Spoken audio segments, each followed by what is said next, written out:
السلام علیکم دوستو، ایک بار جبرائیل علیہ السلام نبی کریم صلی اللہ علیہ وآلہ وسلم کے پاس آئے تو آپ صلی اللہ علیہ وآلہ وسلم نے دیکھا کہ جبرائیل علیہ السلام کچھ پریشان ہے۔ آپ صلی اللہ علیہ وآلہ وسلم نے فرمایا جبرائیل کیا معاملہ ہے کہ آج میں آپ کو غمزدہ دیکھ رہا ہوں؟ تو جبرائیل علیہ السلام نے عرض کی، اے محبوب، کل میں اللہ پاک کے حکم سے جہنم کا نظارہ کر کے آیا ہوں، اس کو دیکھنے سے مجھ پہ غم کے آثار نمودار ہو رہے ہیں۔ نبی کریم صلی اللہ علیہ وسلم نے فرمایا کہ جبرائیل مجھے بھی جہنم کے حالات بتاؤ۔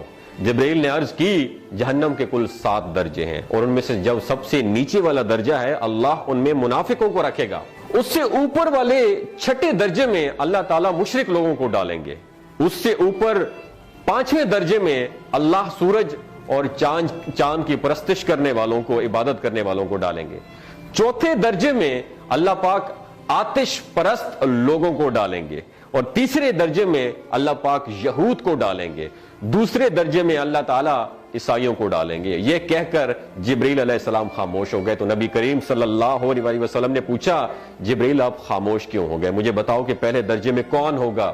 جبرائیل علیہ السلام نے عرض کیا کہ اے اللہ کے رسول، پہلے درجے میں اللہ پاک آپ کی امت کے گناہگاروں کو ڈالیں گے۔ جب نبی کریم صلی اللہ علیہ وسلم نے سنا کہ میری امت کو بھی جہنم میں ڈالا جائے گا تو آپ بے حد غمگین ہو گئے اور آپ نے اللہ کے حضور دعائیں کرنا شروع کر دی۔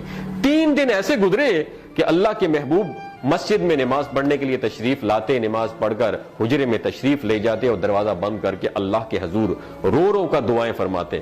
صحابہ حیران تھے کہ نبی کریم صلی اللہ علیہ وآلہ وسلم پر یہ کیفیت کیسے طاری ہوئی ہے، مسجد سے حجرے جاتے ہیں، گھر بھی تشریف لے کر نہیں جا رہے۔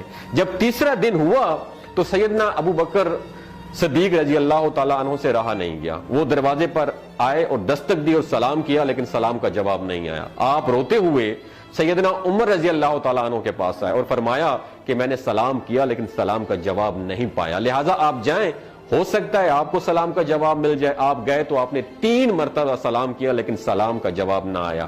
حضرت عمر رضی اللہ تعالیٰ عنہ نے سلمان فارسی کو بھیجا لیکن پھر بھی سلام کا جواب نہیں آیا۔ حضرت سلمان فارسی نے واقعے کا تذکرہ حضرت علی رضی اللہ تعالیٰ عنہ سے فرمایا۔ انہوں نے سوچا کہ جب اتنے عظیم شخصیت کو سلام کا جواب نہیں ملا تو مجھے بھی خود نہیں جانا چاہیے، بلکہ مجھے ان کی نور نظر بیٹی حضرت فاطمہ رضی اللہ تعالیٰ عنہا انہیں اندر بھیجنا چاہیے۔ لہٰذا آپ نے حضرت فاطمہ رضی اللہ تعالیٰ عنہا کو سب احوال بتا دیا۔ آپ حجرے کے دروازے پر آئیں، ابا جان السلام علیکم، بیٹی کی آواز سن کر محبوب کائنات اٹھے، دروازہ کھولا اور سلام کا جواب دیا۔ ابا جان، یہ آپ پر کیا کیفیت ہے کہ 3 دن سے آپ یہاں پہ تشریف فرما ہے؟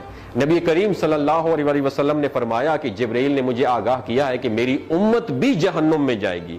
فاطمہ بیٹی، مجھے اپنی امت کے گناہگاروں کا غم کھائے جا رہا ہے اور میں اپنے مالک سے دعائیں کر رہا ہوں کہ اللہ ان کو معاف کر دے اور جہنم سے بری کر دے۔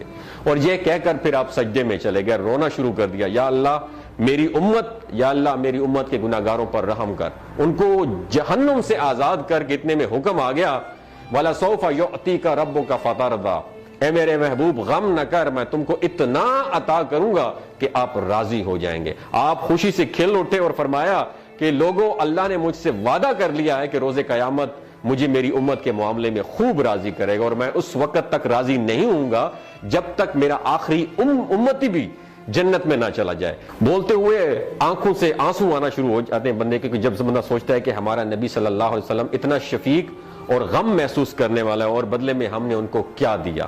آپ کا 1 سیکنڈ اس ویڈیو کو دوسرے لوگوں تک پہنچانے کا سورس ہے۔ میری آپ سے عاجزانہ اپیل ہے کہ لا حاصل اور بے مقصد پوسٹیں ہم شیئر کرتے رہتے ہیں، لیکن آج اپنے نبی کی رحمت کا یہ پہلو کہیں ہم سے مس نہ ہو جائے۔